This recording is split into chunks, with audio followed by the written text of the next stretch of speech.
Eu saúdo todos vocês que nos assistem com a paz do Senhor Jesus. Nós somos a Igreja Cristã Maranata. Você está na TV Manaim, acompanhando conteúdos da TV Manaim. E este é o programa Batismo com o Espírito Santo. É isso mesmo. É um programa semanal que nós fazemos, onde nós trazemos sempre uma abordagem acerca das operações do Espírito Santo de Deus. E você que conhece a Bíblia sabe que o derramar do Espírito Santo sobre a igreja se deu no Pentecostes, ali no início do Novo Testamento, para você ter como referência.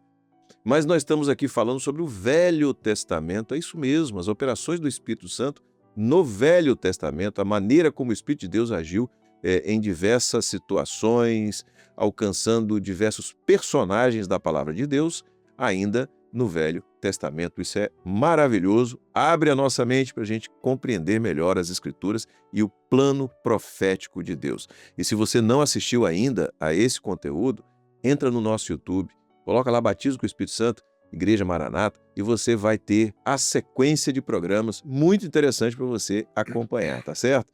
Então, seja bem-vindo ao nosso conteúdo de hoje. Se estiver no YouTube, já pode curtir, comentar aí e compartilhar esse conteúdo, isso é muito importante. Muito bem, estamos aqui os pastores reunidos mais uma vez. Eu começo cumprimentando o pastor Antônio Carlos Peixoto. Peixoto, paz do Senhor. Pai, Senhor Josias e os irmãos que nos assistem, ao Wallace. Glória a Jesus, estamos aqui. Amém. Pastor Wallace Rosete. Pai do Senhor Josias, Peixoto, aos irmãos, sempre bom estar aqui, né? Falar do Espírito Santo é algo prazeroso. Maravilhoso. Amém. Se você está acompanhando a sequência dos programas, você sabe que a gente está falando sobre o profeta Samuel, as operações do Espírito de Deus na vida do profeta Samuel, tá certo? Então, eu convido você a estar com a sua Bíblia aberta, acompanhando o que nós vamos falar, e o texto ou o capítulo em especial que nós vamos abordar alguns versos é o capítulo 7 do primeiro livro do profeta Samuel.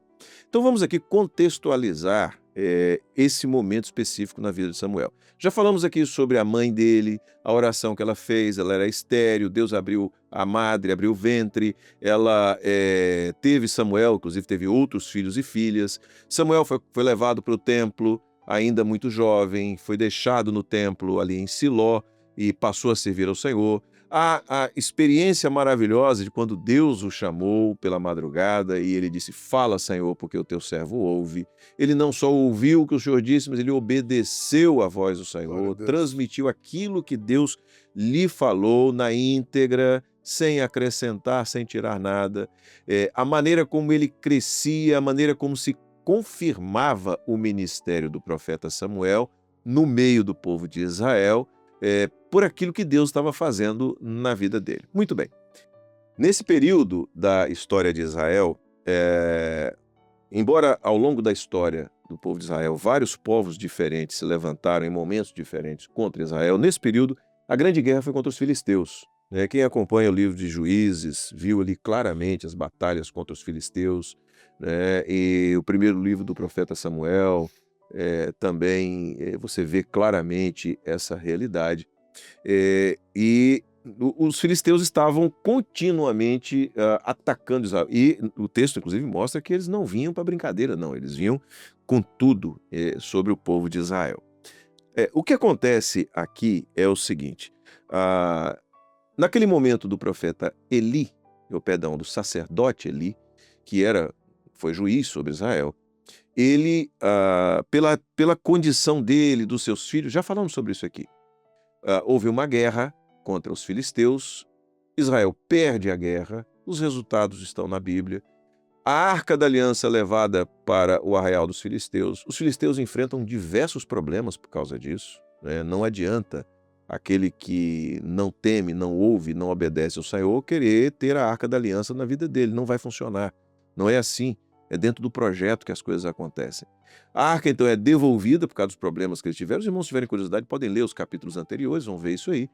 A arca é devolvida e o povo de Israel, então, ele é chamado a uma atitude de arrependimento. Samuel, ele chama, isso está no capítulo 7, verso 3, quando Samuel falou à casa de Israel para que se arrependessem, se convertessem ao Senhor, se livrassem da idolatria, se livrassem dos deuses estranhos, tudo mais, porque isso, se eles servissem só ao Senhor, o Senhor iria abençoá-los e livrá-los das mãos dos filisteus. E o povo ouviu, fez a mesma coisa que Samuel fez antes, né? Ouviu e obedeceu. Tomaram as atitudes que precisavam ser tomadas, congregaram-se em Mispá ao Senhor. Estavam reunidos, a igreja, né? Reunida, corpo, oração, experiência com Deus, culto profético, grupo de assistência, reunidos ali, glorificando ao Senhor e buscando o Senhor a sua misericórdia, e o adversário não ficou satisfeito com isso. Quando os filisteus souberam, está tudo isso aqui no texto, quando os filisteus souberam que Israel estava reunido, mais uma vez partiu para cima dos filisteus lá em Mispá.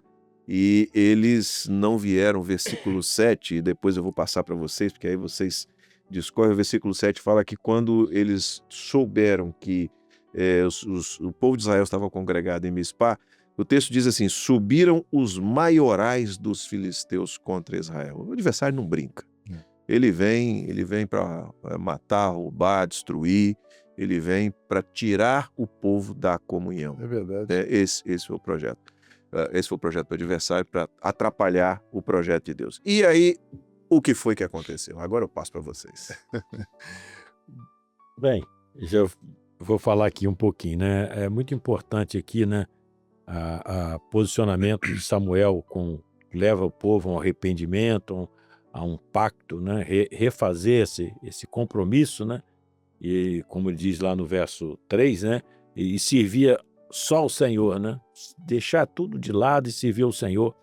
Interessante que quando Samuel diz que eles tinham que ficar em Mispá, se congregar, ele diz assim: e orarei por vós ao Senhor, né? Então mostra essa figura aí, né? Esse compromisso. Samuel como intercessor, né? Uma figura do Espírito Santo, né? Que lá em Romanos fala, né?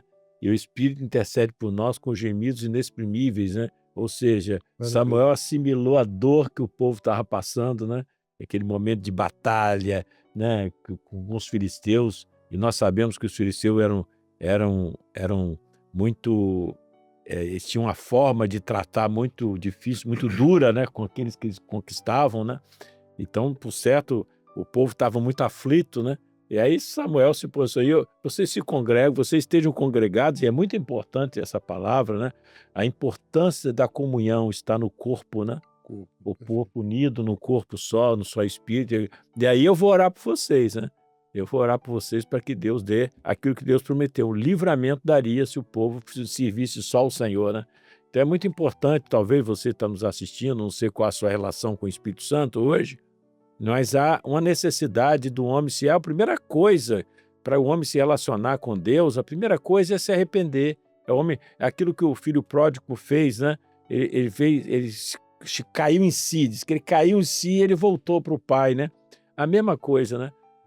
O que o povo fez foi cair em si daquilo tudo que eles vacilaram durante a caminhada, tiveram essa derrota de a arca ser tirada. Agora eles se arrependeram, se voltaram para o Senhor. Agora Samuel fala: eu vou orar por vocês para que Deus possa dar a vitória, né? Maravilhoso isso aí, né, Peixoto? Maravilhoso. É interessante que aquilo que o Espírito Santo fez naqueles dias é o caráter profético da palavra que me maravilha, né? É impressionante como tudo que está aqui, ela vem caminhando no tempo, nesse tempo contado nosso, passa por Jesus e vem sobre a igreja hoje, né? Nesse momento, o Senhor deu a direção através de Samuel. Vocês fazem isso, vocês busquem, vocês deixem os ídolos. O Espírito Santo faz a mesma coisa hoje, dá direção, ele intercede e dá vitória. Então o Espírito Santo está pronto, a atuação do Espírito Santo na vida de Samuel, como na vida de todos que vieram antes dele, os que vieram depois, os reis que vieram depois, aqueles que obedeceram, é de uma similaridade perfeita com o que o Espírito Santo está fazendo hoje. Porque é o mesmo Espírito, não é outro Espírito, é o mesmo Espírito. Não é? Enquanto naqueles dias a Arca da Aliança caiu em mãos erradas e o Senhor trouxe um probleminha para eles, depois nós vamos chegar aqui como ele conquistou de volta. Hoje, a Arca da Aliança ela está aberta para quem quiser. Hoje, quem vai dizer que a mão errada é você. Não é mais o Senhor. Não está aqui, ó. Eis que estou à porta e bato. Se você ouvir, Samuel ouviu. Se abrir, ouviu minha voz. E abrir, eu entro, sei com você, você sei comigo. Né? Então a Arca da Aliança hoje, ela está livre. Naqueles dias não, porque era profético. Tinha que passar por um período profético. E o Senhor, ele hoje, ele dá direção pelo Espírito, revela ao homem tudo o que ele precisa fazer. Nós temos meios de graça hoje revelados de uma maneira maravilhosa, o jejum, a oração, a madrugada, a consulta à palavra. O Senhor revela, você está com um problema, você ora. Orar sem cessar. Temos que nos arrepender o tempo inteiro, temos que clamar. Se pecares, lembra que tem um advogado no céu. Lembra que o Senhor morreu por você. O sangue de Jesus Cristo, teu filho, o sangue de Jesus tem poder, purifica todo pecado. Então o Espírito Santo que estava naquele dia em um, hoje está sobre nós, nos dando a direção que devemos fazer, intercedendo por nós, como o Wallace já leu agora, com gemidos inexprimíveis, pelo homem, não só pelo pecador que não tem Jesus Cristo ainda, não, nós somos pecadores também, mas por aquele que não se arrependeu ainda, e dando a vitória. Então, a Israel tem a vitória da arca voltando para casa, né? E a igreja hoje, a maior vitória da igreja é que nós vamos voltar junto com essa arca para a glória no arrebatamento. E a continuidade aqui, Peixoto, que a gente fica ansioso para falar, é porque mostra essa figura, essa demanda do Espírito, né? É muito interessante no verso 8, como é que Deus prepara todas as coisas. E assim, pelo que disseram os filhos de Israel a Samuel. Pelo que disseram os filhos de Israel a Samuel, que eles foram até Samuel para dizer isso.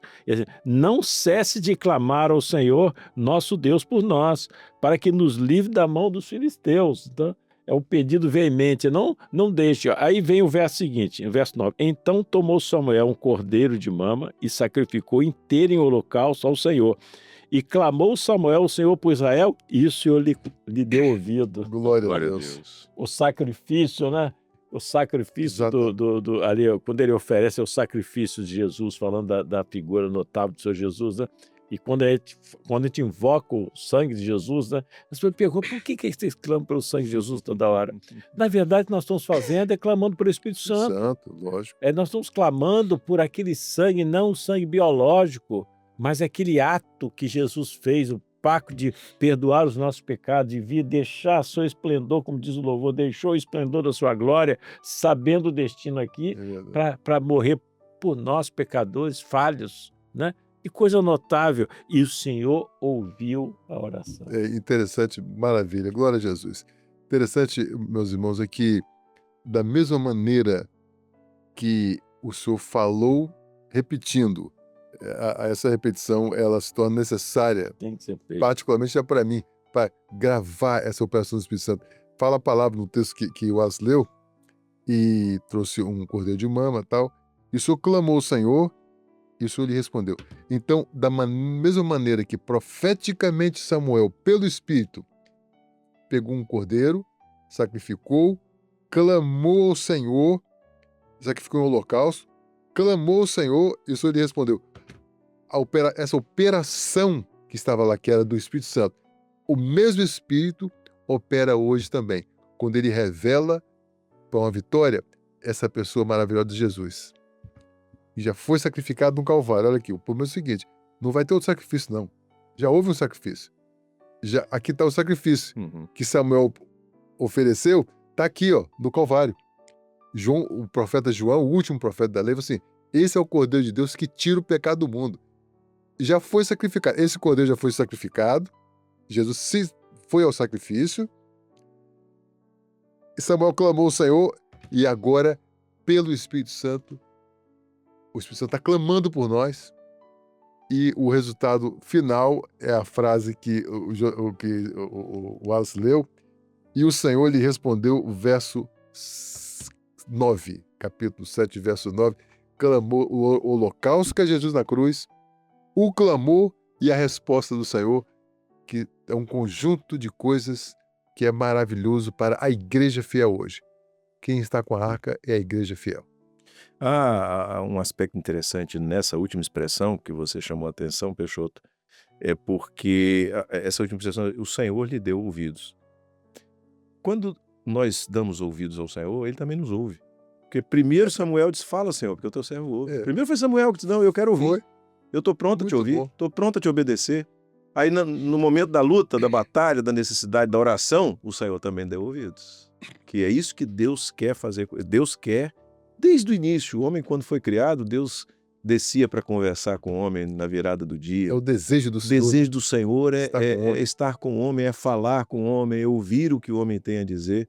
E o Senhor lhe deu ouvidos, porque ele primeiro deu ouvidos ao Senhor e fez tudo aquilo que era a Glória a vontade do Jesus. Senhor. Glória a Jesus. E aquilo que nós falamos, né, o Wallace leu, e o Senhor lhe respondeu, né? O clamando, clama, o Senhor responde, o Senhor está presente, está repetindo a sua palavra. Há um outro aspecto interessante que vocês podem também comentar, é que Israel, ao se reunir em Mispá, eles reuniram para cultuar. Eles não reuniram para guerrear. Eles reuniram para fazer um culto. E os filisteus vieram com toda a força em cima deles. Toda a força em cima deles. E quando a gente lê o verso 10, né, ele mostra o que é quando nós nos preocupamos em fazer a vontade de Deus, o seu projeto, realizar o seu projeto, o que é que ele faz conosco. Sucedeu que, estando Samuel sacrificando, ou seja, o culto estava acontecendo, o cordeiro presente, os filisteus chegaram à peleja contra Israel e trovejou o Senhor aquele dia com grande trovoada sobre os filisteus e os aterrou de tal modo que foram derrotados diante dos filhos de Israel. Nós estamos cultuando, o adversário está se levantando e Deus está operando. Nesta peleja, numa vez de pelejar, eu pelejarei por vós, né? Então, falando isso é interessante, né? Porque Israel não precisa fazer nada. Tem certas lutas nossas que nós não vemos, né? Mas o Senhor peleja por nós, né? O Senhor vence a nossa peleja, né? O Senhor age na nossa fraqueza, nos nossos limites, né? Então Israel simplesmente estava cultuando, adorando o Senhor, e o Senhor está operando. Eu me lembro, Peixoto, de uma reunião que nós estávamos de obreiro, me parece aqui em Jaburuna, alguns anos atrás, e nós estávamos numa reunião de pastores, de oração, de reunião de oração, e o Senhor deu uma visão, um companheiro, de que enquanto nós estávamos naquele momento de oração, de adoração ao Senhor, ele viu uma guerra, numa visão, ele viu uma guerra entre dois exércitos. Nós não podíamos ver, né? Mas estava havendo uma guerra, a luta estava travada, e a luta está travada, é sempre assim, né? É isso. Então você está na presença do Senhor, você fica, né? Consagra a sua vida, porque há uma peleja, né, sendo travada e o Senhor está vencendo ela por você. É aquilo que nós temos estudado, né?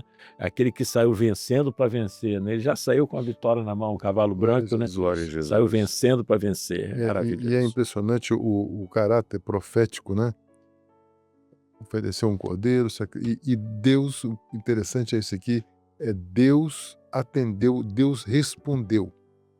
Né? Isso aqui vem caminhando a palavra, e tudo aquilo que o Senhor Jesus Cristo clamou, ele atendeu, dando exemplo. Falou, Senhor, eu sei que tu sempre me ouves.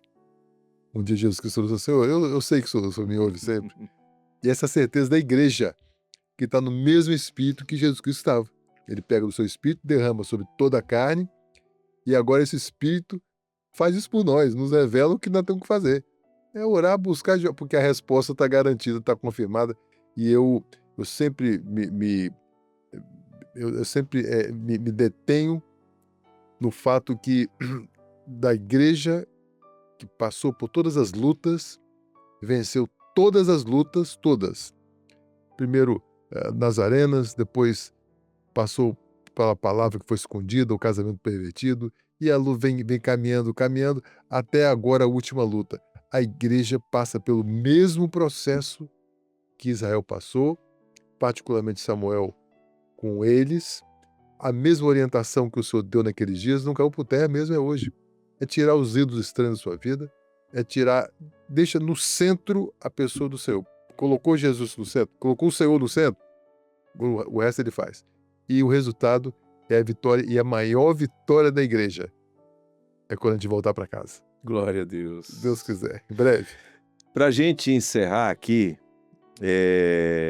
Pena, né? Pena. Eu gostaria de chamar a atenção para dois aspectos. Um deles é que tudo começou com uma atitude de arrependimento, né? Glória a A Deus. gente vê que daquelas orientações que Samuel deu, né, deixar os deuses estranhos, converter ao Senhor, abrir o coração, servir somente a Ele, são orientações que são da resposta, da atitude individual, pessoal de cada um, né? Porque o que Deus queria era que Israel como um todo vivesse essa experiência, mas obviamente que cada um precisava fazer a sua parte. Tirar os ídolos, né? Enfim. E além daquilo que é individual, veio a experiência de corpo. Congregar em Mispá Muito bom. para sacrificar, para adorar, para que o culto seja realizado. Então, é uma transformação, é um entendimento que todos nós, você que está em casa, precisa sempre levar em consideração. Você está vivendo essa experiência do ponto de vista pessoal, isso é parte de um corpo. Do ponto de vista da sua postura pessoal com Deus, você tem transmitido, você tem convertido, ou seja, tem revisto as suas experiências, né? E às vezes, com o tempo, a pessoa acaba se acostumando, entra no comodismo e tal, mas aí o Senhor nos chama a esse renovo. Para vivermos a mesma Para experiência. vivermos a mesma experiência, o Senhor tem feito isso. Então esse é um aspecto. E o outro aspecto, para a gente poder fechar com chave de ouro, é que Samuel pegou uma pedra, pôs ali em Mispá depois daquela vitória, Glória e a chamou o Jesus. seu nome Ebenezer. Até aqui nos ajudou o Senhor, versículo 12. Bem, glória a Né? Jesus. Que coisa boa. Quando é bom quando nós vemos uma operação maravilhosa de Deus em nosso favor e nós podemos deixar um marco ali na nossa vida Glória e a dizer, Jesus. até aqui o Senhor foi comigo, até aqui nos ajudou o Senhor. Glória a Maravilha. Jesus. Louvado seja o nome do Senhor. A igreja está caminhando, né, companheiros, caminhando para essa grande vitória. Amém. Né? Eu queria, se me permite, Claro. eu queria ler um texto para todos que estão nos assistindo. Nós vamos voltar no texto que Josias mencionou logo no início do programa, que diz assim: preparai o vosso coração ao Senhor e servi a Ele só, e vos livrará da mão dos filisteus. Se você servir só a Ele, preparar seu coração para isso, Ele vai vencer as suas lutas. Glória a Jesus. Glória a Jesus. Bom, Maravilha. como a gente diz, a pior coisa desse programa é que ele tem que acabar, né? É verdade. É isso aí. Esse tempo, Jesus, que a gente vive é essa luta aqui. Aqui tudo acaba, tudo começa, tudo termina, mas nós vamos para um tempo, Não tem e nós fim. estamos prestes a falar aquilo que Samuel falou. Ebenezer, o Senhor nos ajudou até aqui. É isso mesmo. Glória, E por vamos toda a embora. eternidade. Fechou, teu Pai, Senhor. Pai, Senhor querido, com muita alegria e tristeza a gente se despede. E eu quero fazer também um agradecimento a você que está nos vendo nesse programa, aos irmãos que estão na técnica, né, sempre, o tempo todo, muito propícios, sempre solícitos. É um agradecimento pessoal. Eu me coloco no lugar dos companheiros para fazer esse agradecimento também. Amém. Amém. Wallace, Pai, Senhor. Pai do Senhor Jesus. Muito bem. Para você que nos acompanha, continue com a programação da TV Manaim. Deus tem muitas bênçãos para te dar através dessa programação, tá bom? Se Deus quiser, semana que vem a gente está de volta. Deus abençoe. A paz do Senhor.